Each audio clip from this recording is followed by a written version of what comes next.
Topic mo natin, mga 12 habits, mga bad habits natin na hindi natin akalain, ito pala nagpapataba sa atin. Akala natin okay lang tong 12 habits, yung pala very bad habit na. At mamaya, meron din akong 8 warning sa mga pagkain na yun ang nagpapataba sa inyo. Di ba kayo nagtataka minsan, sasabihin mo, Dok, ba't ako tumataba ngayon? Ano nangyayari? Diba? Wala naman ako kinakain. Wala naman akong ginagawa. Pareho lang dati. Usually, isa dito ang kasalanan natin. Kaya tayo tumataba. Okay? 12 bad habits and 8 foods na iingatan. Number 1, mindless snacking. Hindi na nag-iisip. Kain na lang ng kain. May taong ganyan. Buong araw gumagana ang bibig. Pag nakita mo siya, laging may nginunguya. May mani, may popcorn, may biskwit, lahat ng makita. Nilalagay, sabi nila, konti lang naman to. O, konti dito, konti doon. Tawag nga dyan, parang grazing eh. Diba? May hayop na gano'n gine-graze. Buong araw, nguya ng nguya. Diba? So, mindless snacking, kaya tumataba. Yung maliliit, pag dinagdag mo, ang dami na nun. Sama mo pa midnight snacking. Matutulog na o order pa sa fast food, di ba? Number 2, bad habit na hindi mo akalain, liquid calories.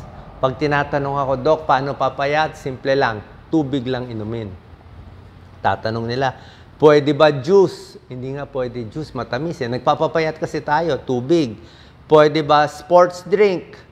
Ay kung tatakbo ka ng 20 kilometers, pwede ka mag-sports drink. Pero kung nakaupo lang tayo, tubig na lang. Pwede ba buko? Healthy ang buko. Pwede ang buko, healthy siya, pero nakakataba din siya. Bakit?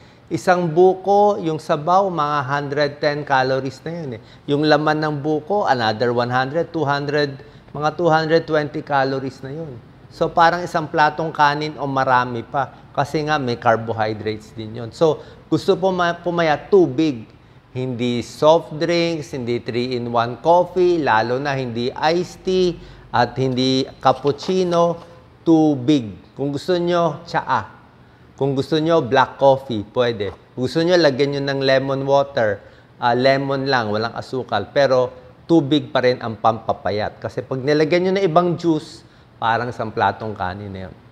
Number 3, bad habit. Kaya lumalaki ang bilbil, nag-i-skip ng meal. Yan, magsasabi, hindi ako nagbe-breakfast eh. O yung iba sasabihin, hindi ako nagla-lunch eh. Isang beses lang kumain sa isang araw. Isang beses lang, o 2 beses lang kumain. Pero yung 2 beses niya kumain, grabe naman. Parang walang katapusan ng mundo. Talagang sobra dami. Pag hindi ka nag-breakfast, gutom ka na by lunch, babawi ka. Hindi ka kumain breakfast and lunch, talaga yung gabi mo. Yung kakainin mo sa gabi, sobra-sobra pa kaysa kumain ka. Kaya mas maganda, kumain ng maraming beses pero konti-konti para laging busog kahit papano. So skipping meals, pa-iba-ibang schedule ng pagkain, mas delikado. Number 4, large plate. Malaking plato. Tsaka ang problema sa plato, yung habit na dukot muna konti ng kanin, kain muna konti, ay ang konti ng kinain. Pagkadukot ng half cup rice, isang adobo, mamaya half cup na naman, tapos gulay naman kasama. Mamaya pansit naman ilalagay. So, kakadukot-dukot mo, nakalimutan mo na, naka-4 na dukot ka na. Diba? Iisipin mo pa, bandang uli, naka-4 na dukot ka na. Kukuha pa ba ako? So, kasi nga, hindi mo binibilang eh. Parang all you can eat eh. Ang pinakamaganda, lagay mo na sa plato mo, ito na yung kanin ko, ito na yung ulam ko, ito na yan na yan. Tingnan mo na, sakto na yan para sa'yo. Huwag mo nang dagdagan. Pag gutom ka pa, tumayo ka na, magtubig ka na lang. Number 5, puyat. Night shift. Kulang sa tulog. Alauna, gising pa. Nakakagutom po yan. Kasi nga, pag gising tayo, siyempre pagod yung katawan.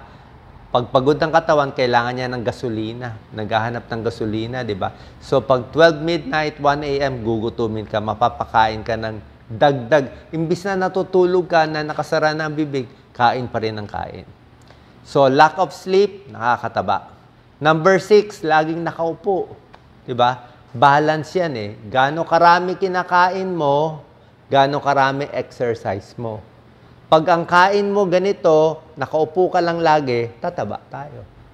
Pag ang kain mo konti, exercise mo marami, papayat ka. So pag hindi ka gumagalaw, mas tataba. Mas tataas ang blood sugar.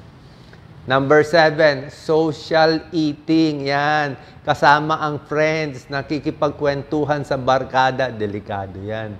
Sa sarap ng kwentuhan ninyo, nakalimutan nyo na order kayo ng order. Kain kayo ng kain. Siyempre, ang tagal ng usapan nyo eh. O, di ba? Sa tagal ng usapan, order ng dessert, order ng pizza, order ng dagdag, uubusin lahat, kung anong makita. Kasi nga, social eating, delikado yan. Yung barkadahan, nako, sabay kain. Lalo na yung mga kain sa labas, sa mga party, yung mga all you can eat, delikado po yan. Yung kakainin mo dyan, pagsisisihan mo ng parang nakain mo na 3 meals mo, paano mo babawiin yan? Hindi mo naman pwede isuka, di ba? Number 8, unhealthy snack. Lagi nasa stock room. Nag-i-stock ka ng mga pagkain sa stock room, sa refrigerator. May chocolate, may macaroni, may ice cream, lahat. O, alam ko, may magagalit sa akin. Sasabihin niya may nabasa akong comment doon, gusto ko mag-stock Ano masama? Wala namang masama. Walang masama. Gusto mo punuin yung stock room mo ng lahat ng pagkain. Parang supermarket. Ang problema ganito. Pag umaga, may self-control ka, nakita mo yung masasarap na potato chips at chocolate na kaya mo tiisin. Okay lang yun. Paano kung gumising ka madaling araw na alimpungatan ka? Diba? Biglang nakita mo ulit yung potato chips.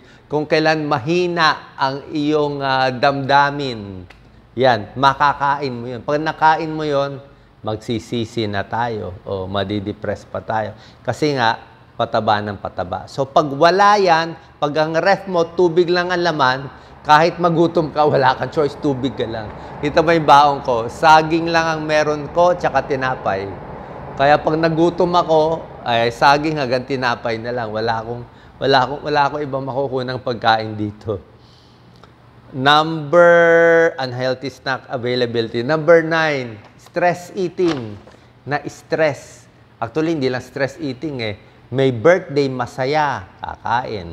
Okay? May boyfriend, magse-celebrate. Mag-on sila, 1 monthsary. Diba? So, kakain. Hiniwalayan ng boyfriend, nag-away. Nalungkot, kumain din. So, kahit anong mangyari sa buhay niya, masaya, malungkot, o walang ginagawa, stress eating, kakain pa rin Okay? Yan ang problema. Huwag gamiting excuse yung pagkain para mawala yung depression o para kung masaya. Number 10, ito ang problema. Multitasking while eating. Habang kumakain, nanonood ng Netflix, di ba? May sinasagot, kumakain, nanonood ng TV, mapaparami kain mo di ba? Hindi mo mamamalayan, manonood ka ng teleserye, may potato chips ka, may soft drinks ka, maubos mo lahat yan. O ma-addict ka dun sa junk food Junk food nakaka-addict. Bakit? May asin, may asukal, may betchin. Talagang, di ba, ang advertisement ng potato chips, you cannot eat just one. Di ba? May test yan Isa lang ang dukot, hindi kaya. Pag inumpisahan mo yung unang potato chip, tuloy-tuloy na yan. Tuloy-tuloy na yan. Kaya nga malakas ang benta nila Pang-addict talaga yan Pang-addict. Kasi yung alat, tapos iinuman mo pa, di ba? Tapos pag nakainom ka na ng soft drink, gusto mo na naman lagyan. Yan ang problema. Multitasking while eating. Number 11, unbalanced meals. Ibig sabihin, either puro ka carbohydrates, puro ka kanin, walang ulam, manghihina ka. O iba naman, puro protina, puro karne, wala namang carbohydrates, yung iba nadidepress. So, pag hindi balance yung meal mo, masama pakiramdam mo, mapapakain ka lang more. So, dapat balance. And number 12, siyempre, puro fast food, puro processed foods. Nakikita natin, mabilis magpataba. Basahin nyo yung nutritional label. Minsan, lalagay lang nila, no cholesterol, no trans fat. Ang dami naman sugar. Binabawi naman sa sugar. Pag low fat, high sugar naman. Okay, yan ang 12 bad habits and meron tayong 8 warning. 8 warning na mga pagkain na iingatan. Number 1, yung mahilig sa milk tea. Di ba? Bubble tea. Ang daming calories yan. Common sense naman eh. Gatas, asukal, tapos sago. Alam mo naman, ilang calories kaya yon? Parang isang platong kanin yon or more pa. Parang kanin yun, nilagyan mo ng maraming gatas. O, pwede yan, pampataba. Pag malnourished yung bata, pwede yan. Malnourished. Diba? Yung almond milk, ako may lactose intolerance ako, hindi ako pwede regular milk. Yung mga gatas based on nuts, usually high sugar din. Oh, masarap pero high sugar.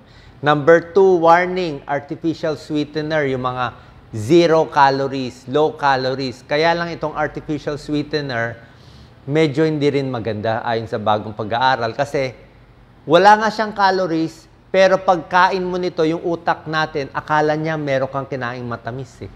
Kaya yung pancreas mo gagawa ng insulin, pipilitin niya, parang may matamis ako nakakain. Pero wala naman pala. So nagugulo lang yung katawan natin. Naghahanap pa rin ng matamis. Number 3, mga 3-in-1 coffee, milky coffee, di ba? Yung may cappuccino, high calorie din eh. Black coffee na lang. Number 4, ito kasalanan ng marami, ang daming sarsa, di ba? Sa fast food, di ba? Yung gravy, hindi lang isang maliit na gravy sa kanin, siguro 4 na gravy, halos kalahating basong gravy nilagay. Sinabaw na yung gravy.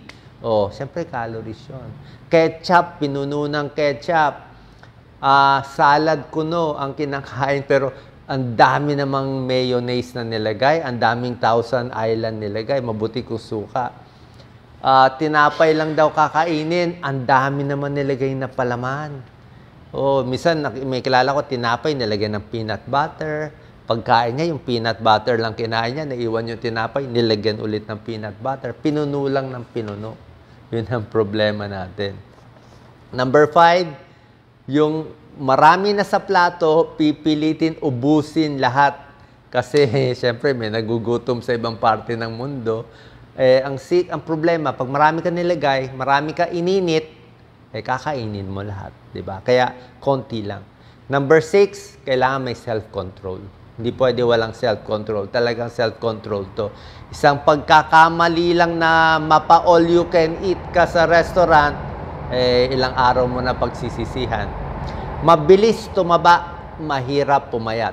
Ulitin natin, mabilis tumaba, mahirap pumayat. Number 7, kulang sa exercise. Kulang sa lakad, yun, nakakataba. And number 8, yung mahilig sa, ito, maraming may kasalanan sa number 8, mahilig sa prutas. Di ba? Prutas is healthy, pero sasabihin niya, nagmangga siya. Mangga lang naman eh. Mangga sa umaga, tanghali, gabi. 3 mangoes a day. Siguro 700 calories na yun.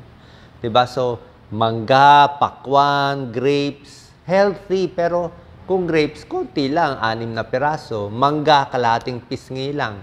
Pakwan, isang slice lang. So, pag maraming prutas, nakakataba din.